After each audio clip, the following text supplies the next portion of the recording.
So guys, this was the strong warning Rufai fired at Tinubu when it was announced that the Tinubu's government planned to use the money that has been saved by pensioners in the country to fund his so-called projects. Nigerians, take a look. Please don't touch my money. Don't touch my pension funds. Don't touch my future. I beg you. If you cannot get money to run a nation, that's your problem. You campaigned that you are going to get money to run a nation effectively and provide infrastructure. Don't touch our pension fund. The law talks about 5% infrastructure because you don't want to hedge the future of workers that you can't even pay 70,000 wage now. Pensions that are very low already. Since we came to this pension scheme under Olusegun Obasanjo, don't touch it. It's not today they've been muting this idea. They've just seen at first it grew from about 13 trillion a couple of years ago to about now 20 trillion. You just see the post there, you want to touch it. Don't touch the PFAs. Don't touch it at all. Because we've seen the recklessness at which you manage it. You're talking about funds and things like that. It's only the statutory 5% you should mop up. The rest, don't touch it. Because you have done nothing to help the workers. There's still a lot of pensions being owed by state governments. Yes. Still owe these workers a lot of the pension. Pension arrears is still a lot of money that's still being owed. If that money comes into the fund, the pot should be bigger than it. So please, let's not even go there at all. You have taxed people, there's inflation raging hard, and the little thing about their future, now you want to go ahead and you are muting the idea. Don't even think of it at all. Atiku Abubakar is 100% correct on this. Apart from the 5% threshold you can touch for infrastructure investment, don't touch it for that because we've seen how you mismanage the money, inflate contracts and things like that. Then you're talking about pension fund, where the coastal road has a lot of priority. You are going to expend over 1 trillion. You quickly approve money now for the section 2 of the coastal road.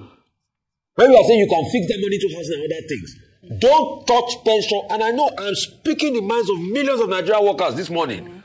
Don't touch it. All right. Leave it alone. I mean, this is the great thing. What is it? This is the... So guys, we'll get back to this video, but before then, take a look at these headlines. Nigeria is one of the countries affected by terrorism. This is a 2024 report.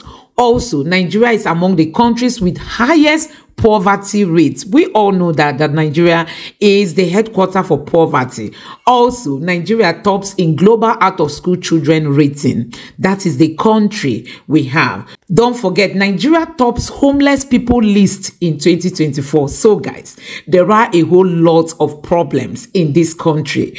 And you know what? This government does not even care. You can imagine they've apportioned 90 billion for people going to Hajj. Reactions have trailed President Bola Ahmed Tinubu's approval of 90 billion naira to subsidize the cost of this year's Hajj pilgrimage. Vice President Kashim Shettima made the announcement during the inaugural Hajj airlift at the Sir Ahmadu Bello International Airport in Kebbi State on Wednesday. Nigerians keep wondering what is even wrong with the kind of leaders we have. Why is it that nobody is thinking that Nigeria has homeless people, the most in the entire world? We have more of the out-of-school children in the whole world. Like you've also seen the other headline, in terrorism, Nigeria is there. In poverty, Nigeria is there. In out-of-school children, Nigeria is there. I mean, in all those bad lists anybody can think about, Nigeria is there. And you know what? The North is happy that Tinubu has given them 90 billion to go to Hajj, when the North is having the most number of out-of-school children. The leaders and politicians in the North do not even consider the future of their children. Nigerians, all this and more you are going to be hearing and listening to in this video. Let me just allow you listen to this video. Take a look. Presidential candidate of the People's Democratic Party in the 2023 elections, Atiku Abubakar, has faulted the Minister of Finance and Coordinating Minister of the Economy, Wale Edun, and the federal government's plans to deploy 20 trillion naira of pension funds for infrastructure development in Nigeria. The finance minister revealed the plans at the Federal Executive Council meeting on Tuesday, stating that the government is focused on tapping into domestic financial resources for national growth, adding that it was a significant step towards driving economic progress and addressing critical infrastructure needs. Let's take a look before we take Atiku's reaction. The fact is that even before we start looking to foreign investors, we start looking to foreign funding, there is available in Nigeria long-term funds to fund infrastructure projects. And it's within the pension, life insurance, and investment fund industry generally. There is upwards of 20 trillion naira available, and much of it is in short-term funding that it doesn't need to be. Pension money is long-term. People save over their lifetime for their pension. And so, in conversation, in consultation, collaboration, and cooperation with the private sector, we are now able to announce, and with the full knowledge and support of all parties, that there will be an initiative to fund growth through investment in infrastructure, including housing, provision of mortgages, long-term mortgages, 25-year mortgages at relatively low interest rates. Initially, of course, the government will stand back and provide some support, particularly in this era of high interest rates. But eventually, as interest rates come down, there should be less role for the government through providing, for example, guarantees and so forth.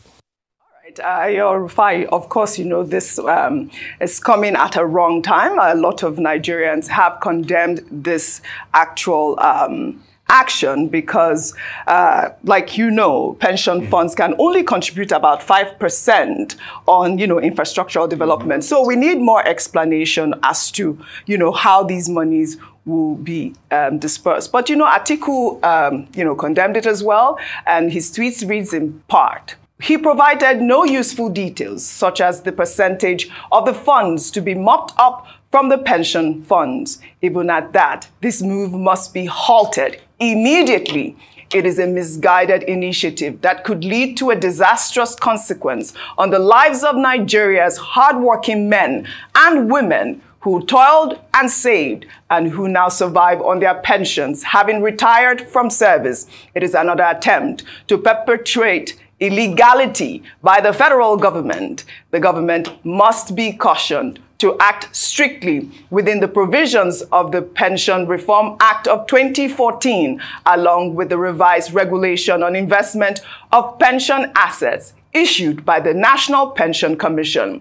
There are no easy ways for Mr. Edun to address the challenges of funding infrastructure development in Nigeria. He can't cut corners. He must introduce the necessary reforms to restore investor confidence in the Nigerian economy and to leverage private resource skills and technology. Rufai, over to you.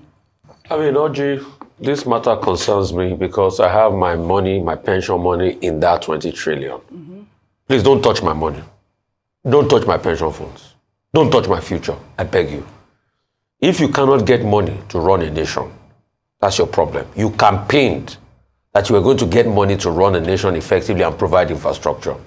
Don't touch our pension fund. The law talks about 5% infrastructure because you don't want to hedge the future of workers that you can't even pay 70,000 wage now. Pensions that are very low already. Since we came to this pension scheme under Olusegun Obasanjo, don't touch it. It's not today they've been muting this idea. They've just seen at first it grew from about 13 trillion a couple of years ago to about now 20 trillion. You just see the post there, you want to touch it. Don't touch the PFAs. Don't touch it at all. Because we've seen the recklessness at which you manage it. You're talking about funds and things like that. It's only the statutory 5% you should mop up. The rest, don't touch it. Because you have done nothing to help the workers. There's still a lot of pensions being owed by state governments. Yes. Still owe these workers a lot of the pension. Pension arrears is still a lot of money that is still being owed. If that money comes into the fund, the pot should be bigger than it. So please, let's not even go there at all. You have taxed people, there's inflation raging hard, and the little thing about their future, now you want to go ahead and you are muting the idea. Don't even think of it at all. Atiku Abubakar is 100% correct on this. Apart from the 5% threshold you can touch for infrastructure investment, don't touch it for that because we've seen how you mismanage the money, inflate contracts and things like that. Then you're talking about pension fund, where the coastal road has not of priority. You are going to expend over 1 trillion. You quickly approve money now for the section 2 of the coastal road. Maybe you are saying you can fix that money to housing and other things. Don't touch pension. And I know I'm speaking the minds of millions of Nigerian workers this morning. Don't touch it. All right. Leave it alone. I mean, this is the great thing. What is it? This is the great thing of having a strong, opposition. I mean, we have seen Atiku Abubakar, always come out to challenge the federal government. And I think that this is something that they should look into. But before I come to you, Ayo, in another development, reactions have trailed President Bola Ahmed Tinubu's approval of 90 billion naira to subsidize the cost of this year's Hajj pilgrimage. Vice President Kashim Shettima made the announcement during the inaugural Hajj airlift at the Sir Ahmadu Bello International Airport in Kebbi State on Wednesday. In his speech, Shettima emphasized the president's commitment to religious pilgrimage and urged intending pilgrims to pray for the success of the administration and to act as good ambassadors for Nigeria by observing all Hajj protocols in Saudi Arabia. The president approved the release of 90 billion naira to subsidize the cost of pilgrimage for this year's Hajj. Therefore, I urge you not to relent in praying for the success of this administration, for the peace and progress of our country that we are proud to call our motherland. All right, priorities, priorities, priorities. This is what we've always been advocating on this program. I mean, they want to touch pension funds like Rufai talked about, and then now it's 90 billion, not 1 million, not 1 billion, 90 billion. Well, let me take some reactions before I come to you. Hazard wrote, I'm curious to understand the rationale behind the government subsidizing Hajj in a country facing hunger and food shortages. While it is important to fulfill religious obligations, it seems more prudent to prioritize addressing the immediate needs of the population. Olu wrote, taxpayers' money is being spent on religion that should be personal, but they said Nigeria is a secular state. Well, I hope they will sponsor Christian pilgrimage to Jerusalem too. But honestly, we don't need this right now. Pint of Gary is 3,500 naira. Poor men are struggling to breathe. Shall we quote President Bola Ahmed Tinubu? Let the poor breathe. I mean, this, I believe, should also be looked into. Ayo. Totally looked into, and I'm glad that you're taking this story straight after we've talked about the fact that they want to touch pension funds to be able to fund infrastructural projects. Now, there are two things. The first thing is that, yes, great idea that the government wants to invest in infrastructure. The other part of it is where the source of funding would come from. And so rather than attract the much needed investment in infrastructure, this government has taking what would be said to be the easy way out in terms of finding revenue. Of course, it's not free money like Alhaji Atiku Abubakar had mentioned. It's money that would have to be paid back, and it's money that belongs to the people. And there's also a concern, and this I think is the biggest, as to how the funds would even be managed if they succeed in touching the 20 trillion naira. Because if we would take the money and then we'll be subsidizing 90 billion naira for Hajj, or be spending money, I know they say it's infrastructure, but at the end of the day, they'll say, oh, something came up, we had to spend money on that. And that's what we talk about, that when we borrow money, what the money is actually used for. We don't seem to look like a serious nation. If at this point, we are still paying 90 billion naira. This year's school feeding program is budgeted to be 100 billion naira, 10 billion naira shy of this money for Hajj. Do you know how many children can be fed in school? And then the effect on that, or the impact on that, in terms of having more children in school, especially in the north, which has the largest number of out-of-school children in the world. Do you know how much money that would go into? Absolutely. I'm not saying that people shouldn't go to Hajj. Go to Hajj. But let it come from your personal pocket. Or let private, there are generous private individuals or organizations who might want to take this up as CSR. We need to be honest with ourselves as a nation. Yes. We keep saying, oh, don't touch religious things. Religion is very personal. Your faith in God is personal in terms of the fact that you choose to follow God in this manner. And if you're going to do anything, then there are good, willing, well-meaning Nigerians who want to do it, and let them go ahead and do it. We need to be honest with ourselves. The second part of this is that someone said in the Twitter handle that if you did this for Muslims, they should do it for Christians. So it means that you're looking at 180 billion naira for religious obligations. And does that? Traditionalists. Yeah, and traditional. So Traditionalists. what it means, it breaks them because it's taxpayers' money. This is it. So as you were saying, Rufai, about pensions, that this is my money. This 90 billion, I hope Nigerians know that this is me. This is our money. Yeah. This is our commonwealth. Yeah. And a few people are going to enjoy 90 billion naira of that to fulfill their personal religious obligations. It doesn't make sense and it doesn't show that we're serious about well, we are glad, funds. hopefully, that this government is a listening government. I hope that they are listening at this point. But, talking about travel in the meantime, following reports of a faulty presidential aircraft, a member of the House of Representatives, Ali Issa, has suggested that President Bola Ahmed Tinubu should travel by road or use commercial flights for official engagements. Issa was contributing to a motion sponsored by the chairman of the House Committee on National Security and Intelligence, Satomi Ahmed, to probe the status of the presidential fleet. Let's take a look. Mr. Speaker, since an issue has been raised, I will advise that the President should suspend using the presidential aircraft. If there is need, he can use either commercial or chartered aircraft. And another options, if that will also help Nigerians. If the President can travel by road, then Nigerians will have hope that our roads will be repaired soon. So, Mr. Speaker, I asked my president to use road to go to Europe. No, I'm not saying My president should go by road to Europe. he can use, Mr. Speaker.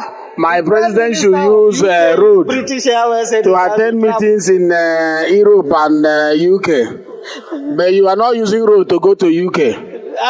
The last time I checked, you were not traveling by road. And you want the president to travel by road to UK. Can we hear from the minority leader? I think our legacy has finished. Mr. Speaker, minority leader should continue from where I stopped. As funny as this sounds, I mean, it's all about, talking about cutting the cost of governance. I said Pelumi did it. Why can't the president travel by road? Well, obviously, it's a joke. But yeah, so he should travel by road. But obviously, I think maybe he's travel by road within the country.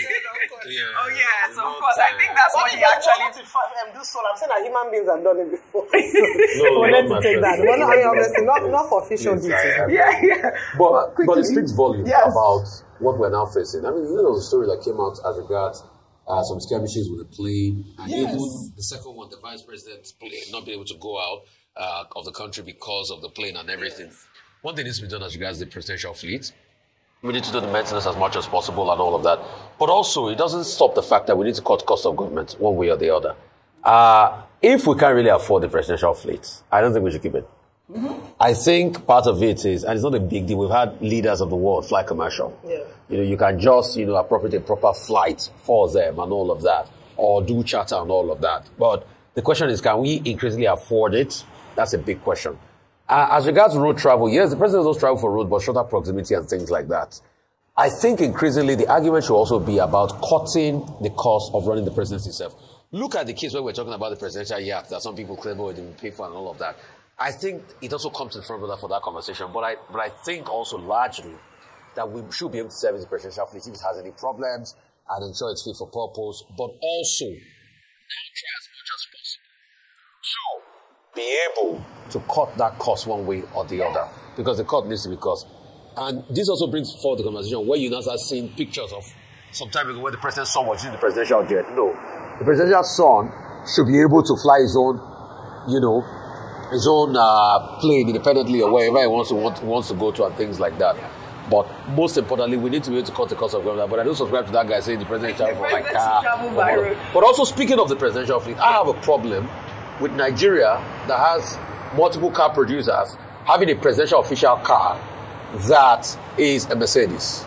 I think what the government should now do is have a project called Project Nigeria Car One or something, where Nord, Innoson, Jet and other car makers are brought with their best engineers into a room to be able to make a proper presidential car that shows the strength of our auto industry, and that also helps to grow the auto industry. It's not like the, your Beast and everything that is made by Chevrolet and American car maker. So that the presidential car officially is made by, it's a bulletproof car and everything that's made by a Nigerian car maker. That will also help promote the industry. Yes, but I think it is quite important that they actually do probe the, presidential fleet. We can't keep having these breakdowns. But, it's the point really is the fact that they should cut the cost of governance by reducing all of these travels and flights. You're going to say something. Can I just say that Liberian president, newly sworn in, President Backf? No, is this Senegal's president? Is it Senegal's president? Okay. Yeah, he said, Backf is Liberia. He recently said he was going to fly commercial because the country couldn't afford for him to fly private. Even Senegal's president also had said something about having that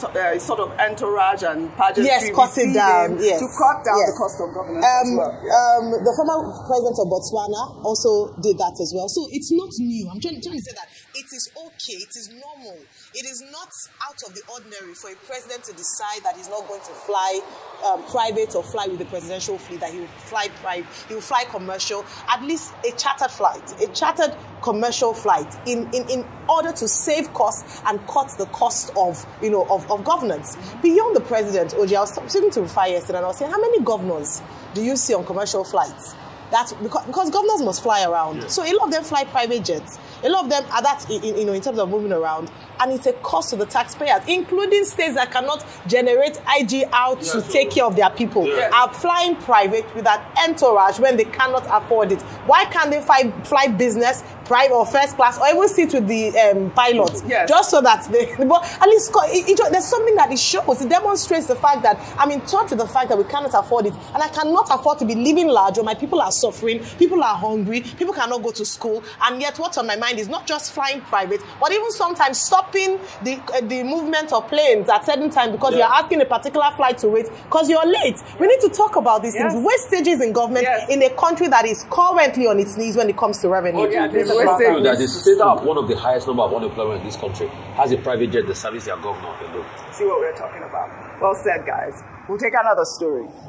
In Niger State, where the planned forced marriage of 100 girls, some orphaned by insurgency, has sparked outrage among many Nigerians, including the Minister of Women Affairs, Uju Kennedy Ohaneye, who lodged a petition with the Inspector General of Police and sought a court injunction to prevent the marriage of the girls. The controversy erupted following an announcement by the Speaker of the Niger State House of Assembly, Abdul Malik Sarinkin Daji, who was to sponsor the wedding, but later withdrew his plans after the minister's petition. However, the Niger State Imam Forum, made up of chief imams of Friday mosques and Islamic organizations, have vowed to go ahead with the wedding. The forum said the wedding should go on because it did not contravene the sections of the Nigerian Constitution and teachings of Islam. I mean, this I cannot believe. The speaker has said that he's not going to go ahead. I don't understand why these people wouldn't let lawmakers do their job. This is against the Child Rights Act. I mean, these people, these children, have they asked for their permission? Have they, told them who they are getting married to? We need to know these things. But I'm proud of the Minister of Women's Affairs, Uju Kennedy Ohaneye. Yeah. This is a good one. She went straight to do that, right? We are clapping for you, Uju Kennedy. Yes, absolutely. She did really well at this point. And we're talking about Uju Kennedy Ohaneye at this point. We are, yes, absolutely. Rufai. She did very well. She did very well. I mean, good one. Well, meanwhile, in Kano State, Shafiu Abubakar, a resident of Gezawa local government area of the state, on Wednesday, set a mosque on fire, leaving at least 6 worshippers dead and several others injured.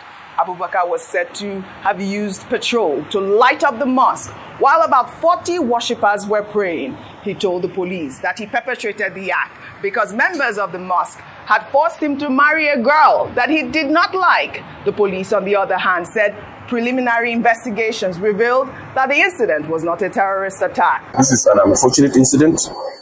We have seen it, an individual going to the mosque with a locally prepared bomb and exploding it in the mosque. From the interim investigations we have conducted so far, we got to know that is not, and it has nothing to do with terrorism. The person that detonated the bomb, we have already arrested him actually, and he is making useful information to us.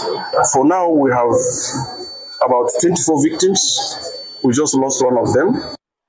Well, may their souls rest in peace. This is a horrible incident. But as you can see, the police, appears to be downplaying this incident. I mean, this would make, global headlines at this point. This, for me, is a terrorist attack. You had a locally made bomb. Killed people, 6 people have died, at least 24 people are suffering several degrees of burns in the hospital right now, suffering at this moment. But you could hear what the guy said. The reason was because of some sort of, forced him to marry or some. He premeditated. Yes. He planned the attack. And the fact that he was forced to marry, if your marriage is not working for you, you can also dissolve it. Yeah. So it's not tenable at all. And I think he needs to face the full wrath of the law. He planted a terrorist attack that led to the killing of about 24 people. I know religion is a very touchy issue in this country, and that's why I want to go back to Uju Kennedy Ohaine. I say, I stand with you, Minister. Please do not get deterred. What you've done is the right thing. How about this lawmaker saying, let's put these girls in school? Recently, President Tinubu's wife, Oluremi Tinubu, great woman, by the way, launched the alternative school. How about you saying, Madam Tinubu, please, we want you to bring alternative school to Niger so that these girls can also get a right. You want to push people into marriages because you know they are not empowered, they can't make any impact, and you want to control the cycle of poverty and slavery where they give birth to children that are disadvantaged and now lead the next group of out-of-school children that will now in turn become the insurgents and be used for all sorts of nefarious vices? Is that what you want to do? How about saying, okay, let's set up a school, we can set them up, vocational studies, we can give them skills, make them somebody in life, empower them. Why is it always the short route? Just like what happened with the terrorist abuse that came back the other time, they say you want to marry them off. Why is it always marry them off? What if the man you marry them doesn't have the financial capacity to take care of them? How about empowering the girl child? And that's why you see that some states are still reluctant to have the child. I remember the protest, the Child Right Act. I remember the protest, girl, the child not bride. That we had to push for some days, where some senator was saying he wanted to marry somebody, So please, let us not allow this happen in society. The police should call a spade, and this man should be taken to court. How can you kill people like that? A spade. So guys, these are the same infrastructure that Buhari boasted he built for Nigerians. All the Abacha loots that were returned, all the money they borrowed, they told Nigerians that they were using it to build infrastructure. Now, this same APC government has taken over. They can't get money again. No country is borrowing money again to Nigeria. Investors are not coming. And you know what? Tinubu said he wants to tamper with the money that pensioners have saved. I mean, the pensioner fund. That is where Tinubu is saying he wants to take money to fund his projects. And Nigerians are shouting. These are money meant for poor people, old men. This is money that some of them are depending on to take care of their families. And today, the government of Nigeria, because they can no longer lay hold on, foreign borrowing. No country is willing to borrow them money. Investors are not coming. Instead of them to ask themselves, why are we in this mess? They want to tamper with the money that have been saved by poor workers.